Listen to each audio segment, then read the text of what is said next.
programa de hoje estaremos recebendo a visita do Dr. Glauco Costa Leite. Ele é graduado pela Faculdade de Direito de São Bernardo do Campo, juiz de direito titular da Vara do Juizado Especial Civil e Criminal de Ribeirão Pires, presidente do Colégio Recursal da Terceira Circunscrição Judiciária, mestrando em Direito Político e Econômico pela Universidade Presbiteriana de Mackenzie. E no programa de hoje estaremos abordando o tema Projeto Justo, Justiça e União Social a Toxicômanos. Esse programa é fantástico e é muito pertinente aos senhores de direitos de qualquer cidade estarem muito atentos. Coisa maravilhosa é esse projeto e tem na linha de frente o Dr. Glauco Costa Leite e uma equipe fantástica da cidade de Ribeirão Pires. Mas antes de darmos início a esse bate-papo muito proveitoso, vamos ouvir a palavra amiga do pastor Getúlio e voltamos já. Olá, querido assinante. É muito bom estar em sua casa. Cláudia, é muito bom estar com você mais uma vez. Eu quero te perguntar como anda a sua vida, como anda o seu coração, como andam os seus sonhos, como anda a sua coragem para perseguir os seus sonhos, os objetivos da sua vida, para se manter firme na sua coragem. Como anda? Como anda você? Talvez a resposta seja não sei. Talvez a resposta seja pautada ou permeada de uma série de dúvidas, de interrogações, de medos. Mas eu quero te lembrar de uma palavra. A palavra de Isaías, no capítulo 40, verso 29. Ele, o Senhor, fortalece o cansado e dá vigor ao que está sem forças. Sabe, querido, quando a gente tem dúvidas, quando a gente tem medo, quando a gente vive incertezas, a gente perde as forças e, consequentemente, a vontade de continuar lutando, a vontade de continuar perseguindo os objetivos, os alvos, os sonhos, os projetos, os planos. Lembre-se do que Isaías diz. Ele, o Senhor, fortalece aquele que está cansado e dá vigor, dá energia, dá força, dá coragem àquele que está totalmente abatido, sem forças para continuar lutando. Tem coisas que psicólogo não vai poder fazer na sua vida. Tem coisas que remédios não vão produzir no seu organismo. Tem coisas que palavras não vão resultar positivamente na sua mente e no seu coração. Mas a misericórdia, a graça, o amor e a justiça de Deus podem fazer. E permanentemente na sua vida e na sua casa. Confie em Deus. Busque a Deus. Abra espaço na sua vida para Deus. A sua vida não é só comer, beber e dormir. A sua vida não é só ganhar dinheiro, passear, conhecer pessoas. A sua vida não é só viver nas festas. A sua vida vai muito além disso. A sua vida vale muito mais do que apenas isso. Há um plano para a sua vida e esse plano é divino. Então lembre-se do que diz o profeta. Deus te dá forças quando você está cansado. Deus te dá vigor quando você está abatido. Deus renova os seus sonhos. Deus te leva a muito mais do que você já tem experimentado. Abra lugar para o Senhor na sua vida e seja feliz, alegre e um vencedor de verdade. Esse é o meu desejo, esse é o desejo de Deus. A minha oração é que o Senhor te abençoe, em nome de Jesus. Muito boa palavra, pastor. Obrigado, sempre é bom ouvi-lo. Porque falar sobre essa doença, adicção, se a gente não tiver fé, principalmente a família que vem muito quebrada, muito doente emocionalmente, principalmente, é nessa hora que ela precisa mais ainda de ouvir essa palavra amiga de um conselheiro espiritual. Obrigado. Pois é, o Dr. Glauco hoje vai falar sobre o projeto Justo. Fiquem muito atentos. Portanto, continue entrando em contato conosco. É importante saber o que você pensa, quais são as dificuldades que você encontra nos dias de hoje.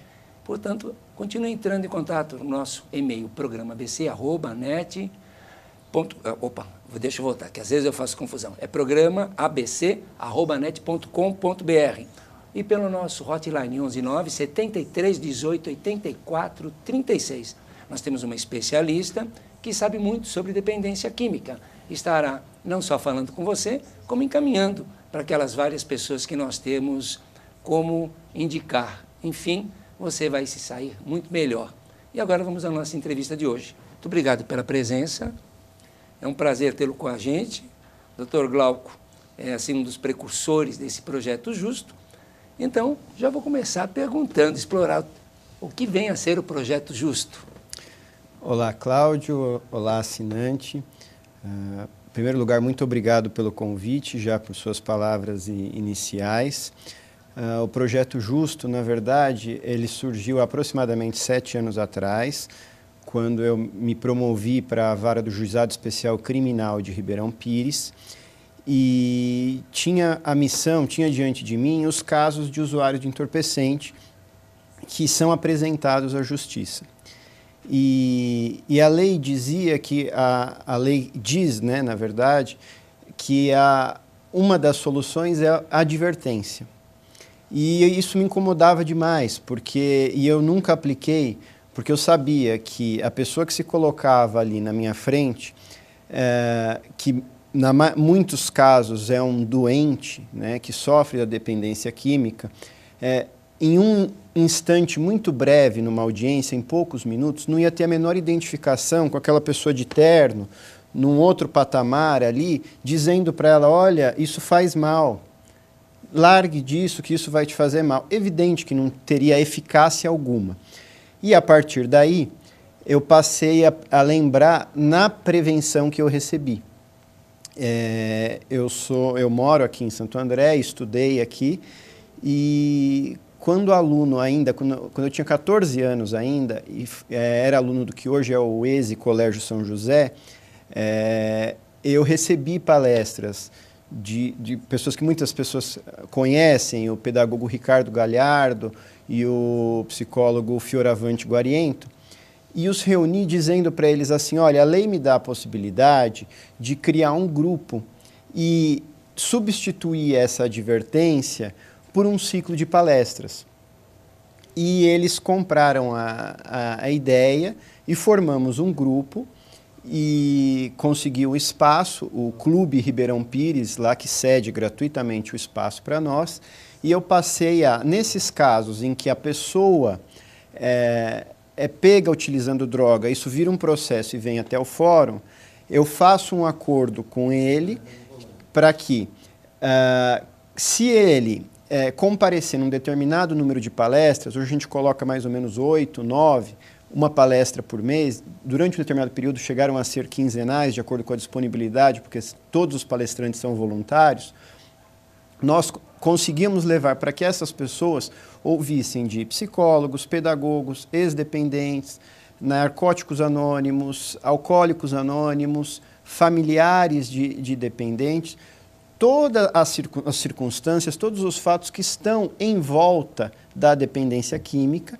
para que aquele que não é dependente químico tenha noção do precipício que ele está caminhando ao lado, e aquele que é dependente encontre ali locais onde ele vai poder realmente procurar de uma forma mais eficaz a sua recuperação. Basicamente, a ideia é essa. Não é um grupo grande, muitas vezes o grupo fica muito pequeno, até porque hoje a polícia tem muita dificuldade em nos trazer o usuário de entorpecente, porque eu acredito que ela tem que acabar fazendo uma escolha seletiva. Assim, olha, eu tenho que cuidar de um roubo ali, e tem alguém usando entorpecente ali, então eu preciso primeiro cuidar do roubo. E infelizmente, a sociedade está aceitando muito mais, está tendo uma tolerância muito maior, como se isso não fosse um problema. Mas, assim, eu mesmo também, claro, participo das reuniões, procuro apresentar uma feição diferente também da justiça. Basicamente, é esse o nosso projeto. Perfeito. Tanto é que é justiça, união social, a toxicômanos. Mas me diz uma coisa, as infrações, os infratores, têm um perfil, porque eu vejo assim, hoje eu pego muitos meninos que são, eu não gostaria de colocar as palavras para ver se bate com o que eu penso. Sim. Eu acredito que hoje, como a lei não permite mais prisão, e ela tem que ter a advertência, por isso que vocês têm quase 80 e poucas instituições afiliadas para vocês agregarem ou o juiz solicita um trabalho a uma dessas instituições, Sim. mas é muito mais profícuo que seja essas aulas e a convivência não só com o usuário, como também com a família. Tem um perfil desses jovens, se é que são jovens ou são jovens adultos ou adultos que são encaminhados para vocês? Sem dúvida.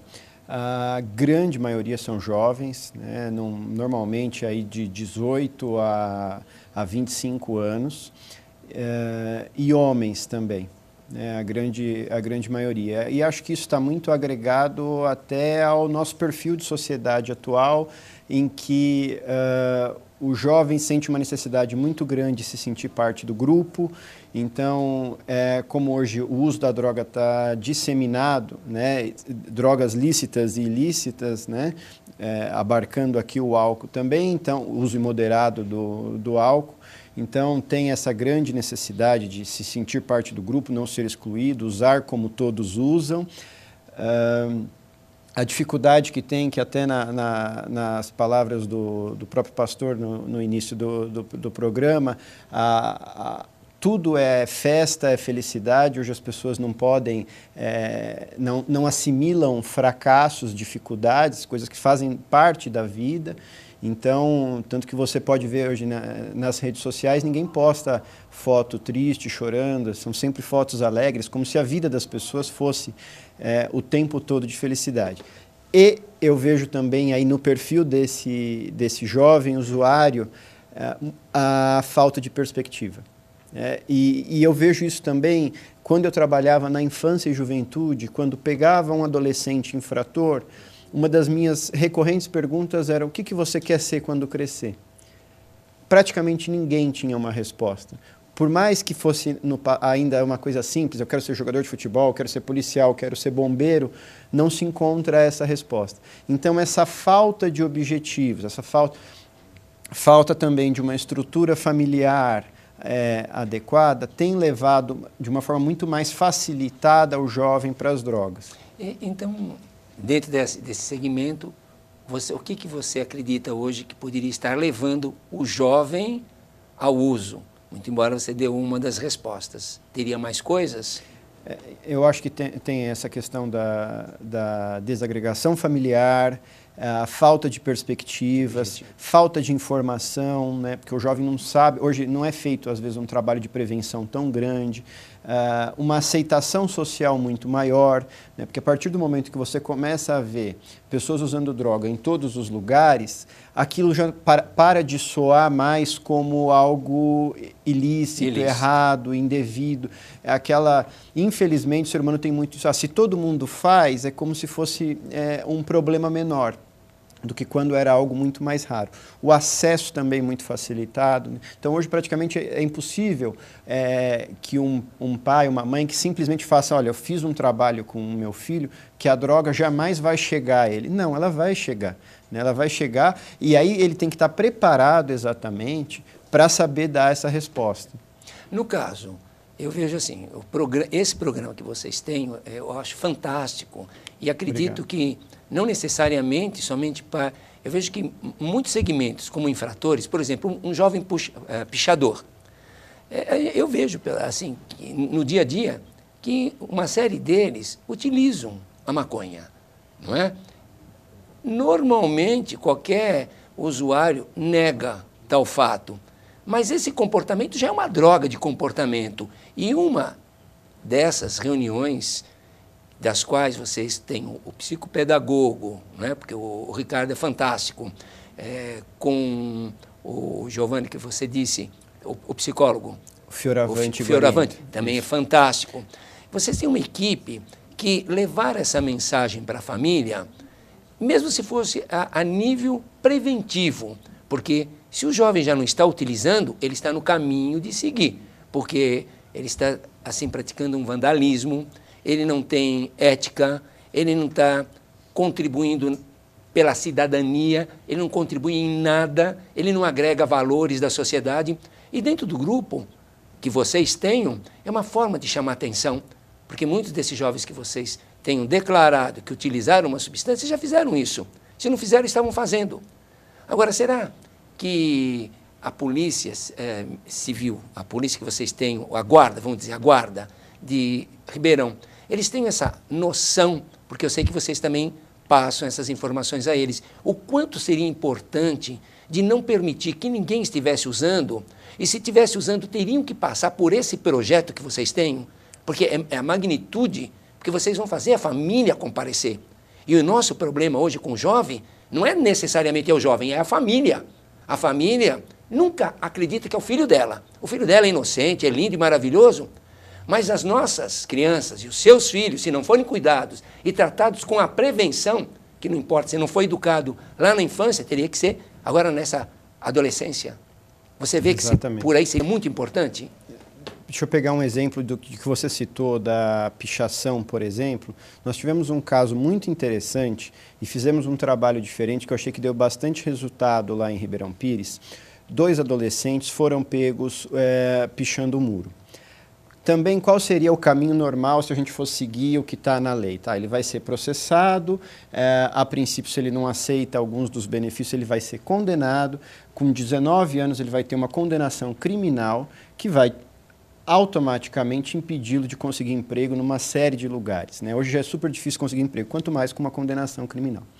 Qual foi a proposta que nós fizemos para eles? E aí foi uma parceria que nós fizemos com as psicólogas da Universidade Metodista de São Bernardo, a doutora Geralda, que coordena a pós-graduação. Conheço, minha amiga. Conhece? Conhece? Tá vendo? Que, inclusive, nos enviou algumas estagiárias de psicologia para que a gente pudesse fazer um projeto de justiça restaurativa nesse caso. Pegamos esses 2 meninos, começaram a se reunir com as psicólogas para que eles começassem a entender, primeiro, a gravidade do ato deles. Olha, você gostaria que isso fosse feito no muro da sua casa? Né? Tá. Você quer... você está querendo me dizer que você quer apresentar a sua arte. Será que não dá para você fazer isso num local onde você tem autorização para isso? Não há vários lugares? Então, veja, foi se construindo com o próprio infrator a compreensão daquilo que ele fez errado, em vez de simplesmente ir lá e puni-lo. Um trabalho por algo psicopedagógico. Que ele não... Exatamente.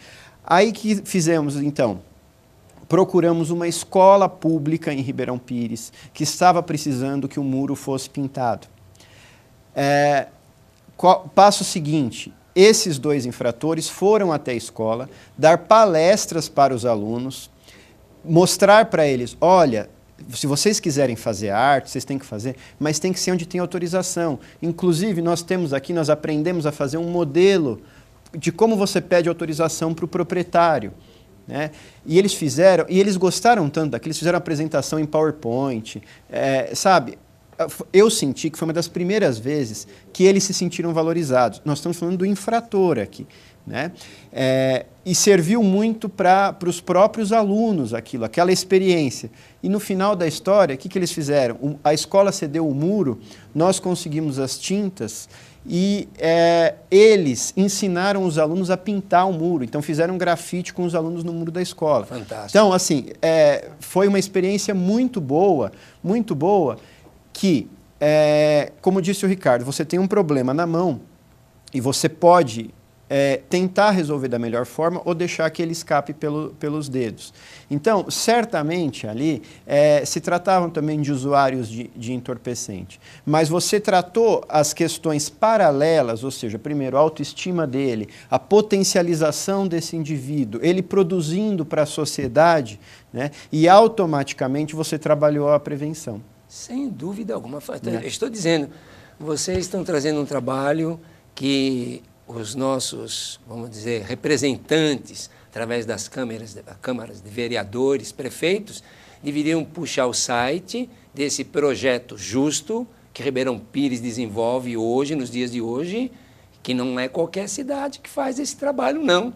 É um trabalho fantástico. E vocês estão ouvindo aqui do próprio juiz, doutor aqui Glauco, está nos colocando qual a atuação. São voluntários da cidade, ou mesmo de cidades vizinhas, de outras, no caso, a própria doutora Geralda, ela é, no caso da graduação, como é que se fala? Ela acompanha os estagiários, coisas assim. É um trabalho fantástico. Parabéns. Muito obrigado. por suas palavras. Agradeço também o Gábata, que nos ajudou também durante muito tempo, muitas vezes que precisavam, levando ex-dependentes para dar palestra.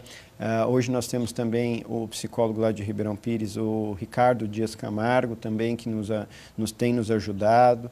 O próprio pessoal do meu cartório, quando às vezes eu estou em férias viajando, eles vão no meu lugar porque eu preciso também colher a presença, né, de quem estava lá para fazer o controle de faltas, né? Então, é um número muito grande de pessoas que procura ajudar. O próprio clube, né, o Ribeirão Pires Futebol Clube. Exatamente. Maravilha. Você acredita que os jovens tenham noção assim, da extensão dos problemas que as drogas causam em todos os segmentos, começando do próprio físico e cognitivo? Infelizmente não, e aí a gente tem até, mesmo no lado democrático da droga, que eu diria que em todas as classes, mesmo muitos jovens que até receberam uma prevenção boa, mas hoje, por essas razões que nós já citamos, o fato de todo mundo fazer, acho que não vai, como a família acha que não vai acontecer com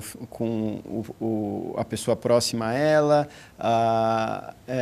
enfim, uma série de questões que acho que o problema passa ao largo, né? Então, infelizmente, o jovem não tem hoje a consciência do que é o fundo do buraco. Não tem mesmo. Eu trago assim outros especialistas que falam muitas vezes assim dos danos na rede neurológica, independente da extensão, como você disse, no caso criminal, aos 19, 20 anos, tem um nome comprometido para um trabalho profissional, então ele não tem a dimensão dos danos físicos, psicológicos, trabalhista, social, ou seja, ele danifica a sua própria cidadania, a sua dignidade, seu caráter. E ele não tem, por isso que tem que ser um trabalho ali manual, se não fizer essa orientação, elevar a autoestima, porque eles normalmente é muito baixa a estima que eles têm por eles. Exato. Então esse trabalho, quando você diz de enaltecer, por menor que seja o trabalho deles, eles são produtivos, eles contribuem para a cidadania. Sim. Fantástico. E nós observamos que muitas vezes, assim, e isso é muito gratificante, muitos jovens que às vezes têm que comparecer durante 10 palestras, ou seja, 10 meses pelo menos, nas primeiras palestras você vê que o indivíduo está extremamente incomodado de estar ali, olhando no relógio a cada minuto, porque ele está cumprindo uma obrigação que ele preferia estar em outro local, evidentemente. Mas quando ele cumpre o ciclo, né, ou seja, ele não tem mais que ir, alguns voltam para continuar assistindo e vêm no final nos agradecer. Olha, obrigado, eu não queria mesmo ter participado, mas acho que me ajudou, né? Eu tenho um pouco mais de noção de como a coisa funciona. Perfeito. Em relação às campanhas atualmente, como é que você vê? Hoje a gente não vê mais de cigarro, não é? Cigarro foram extintas, pelo menos na televisão. Mas a cerveja me parece que para os nossos políticos deve ser refrigerante bom, não é? Porque ela continua insistindo e ainda com modelos de pessoas que têm influência na cabeça do adolescente. Por que não se tem uma atitude tão benéfica como foi para o cigarro? Primeiro porque, infelizmente, nós sabemos que o que manda no mundo é o dinheiro, né? E, infelizmente, a indústria de bebidas alcoólicas tem um lobby muito grande, né, além da questão da aceitação social, né, que faz com que ela dificilmente se passe alguma lei que limite as propagandas relacionadas a bebidas alcoólicas, né? E elas têm uma mensagem subliminar, como antes havia no cigarro, que é exatamente associar a mulheres bonitas, situações de sucesso, de proeminência, né? Como se o álcool não gerasse problema nenhum, mesmo em excesso, né? Apresenta-se uma situação maravilhosa, né? Sempre na propaganda, e depois uma pequena advertência de que aquilo faz mal para a saúde. Eu já acho que as propagandas deviam seguir mais o padrão do exterior, que às vezes procurando na internet, no YouTube, nós encontramos. Aquelas que mostram os efeitos mesmo do uso imoderado de álcool, né, com pessoas morrendo no trânsito, familiares chorando, acidentes, enfim, uma série de problemas, com cenas muitas vezes para nós chocantes, né? Na internet você acha muitos vídeos que mostram a evolução do dependente químico. Então mostra aquele dependente que foi pego a primeira vez. Nos Estados Unidos eles têm um controle muito grande de fotografias de diferentes momentos em que a pessoa é apreendida. Então mostra toda a evolução, né? Na verdade a involução da pessoa conforme vamos passar a primeira prisão, a segunda prisão, a terceira prisão, a quarta prisão. E há uma efetiva transformação da pessoa. Ela quase deixa de ser humano, pelo que você olha as fotos. Se você olhar a primeira e a última, você fala, não se trata da mesma pessoa. Né? E acho que a gente precisava mostrar isso para o jovem, né? Porque a gente mostra só a parte agradável, né? Saindo com os amigos, futebol, normalmente, né? Mas não mostra esse final. Normalmente, não é final quando tem o final. Quando tem porque o final. Essa degeneração, em termos físico, social, profissional, acaba com qualquer família. Então, fica a pergunta, não é? Você disse, está tudo bem, estamos numa sociedade capitalista, mas me parece que o álcool continua sendo uma das maiores parcelas do INSS em termos de aposentadoria, em termos de acidentes do trabalho, a maior parcela na contribuição. Então, eu te pergunto, até onde é interessante para o governo pagar o que se paga para afastamento de uma mão de obra produtiva de pessoas jovens, que não têm idade, em campanhas políticas, vou falar, estão se vendendo, porque me parece que é isso. A indústria alcoólica financia muitos candidatos, inclusive. Com certeza. Nesse ponto, para a sociedade, certamente, não é interessante que as pessoas fiquem afastadas do trabalho, gasto médico, gasto social, gasto judiciário, né, inclusive, mas, infelizmente, talvez para os governantes seja mais interessante do que para a sociedade. Pois é. Você está ouvindo, né, assinante? Nós estamos ouvindo a palavra aqui de alguém que entende, é de um juiz, não é de qualquer pessoa. É uma pessoa intelectual que lida com as dificuldades da cidade, com as dificuldades da família, as dificuldades de jovens. É uma pessoa coesa, que tem bom senso. Mas é difícil se ter hoje nos cargos públicos pessoas que pensam com o coração. Coração, com a mente, com a humanidade, que traz para trabalhar consigo pessoas de gabarito, que também tenha conhecimento. Isso realmente é ser profissional. Então eu tenho que parabenizar, porque a iniciativa desse projeto, muitas cidades que não têm a renda, que tem essa cidade que é pequena, turística, mas pequena, não tem uma iniciativa de tão bom grado com pessoas qualificadas para o cargo. Tenho que parabenizar em público, você que está me ouvindo, representante do povo. Entre no site de Ribeirão Pires e veja lá o que é Projeto Justo. Mas a gente já volta ali.